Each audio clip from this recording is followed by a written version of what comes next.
ధ్యానం అంటే మీరేమనుకుంటారు?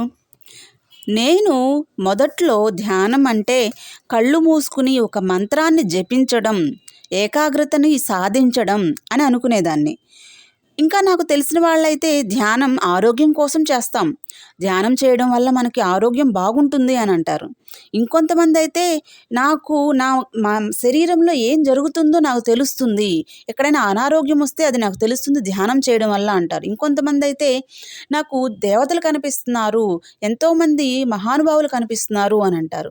ఇంకొంతమందైతే నా చుట్టూ ఏం జరుగుతుందో కూడా నాకు తెలుస్తుంది, భవిష్యత్తు కూడా నాకు తెలుస్తుంది ధ్యానం చేయడం వల్ల అని రకరకాలుగా చెప్తూ ఉంటారు. కానీ భగవాన్ చెప్పేదేమిటి అంటే ఇవన్నీ కాదు. ఆలోచనలను అరికట్టడమే ధ్యానం. ఆలోచనలను అరికట్టడానికి ఉపయోగపడేదే ధ్యానం. మనం మన యొక్క మహాసముద్రంలో ఏ విధంగా అయితే అలలు వస్తాయో అదే ఆ విధంగా మనస్సులోంచి ఎన్నో రకాలైనటువంటి ఆలోచనలు ఒక అలల్లాగా వస్తూనే ఉంటాయి. ఆ అలలు మహాసాగరం నుండి ఎంతో నాట్యమాడుతూ ఉంటాయన్నమాట. సో, అలాంటి ఒక ఆలోచనల్ని అరికట్టడానికి ఉపయోగపడేదే ధ్యానం అని మన రమణ మహర్షి గారు చెబుతారు.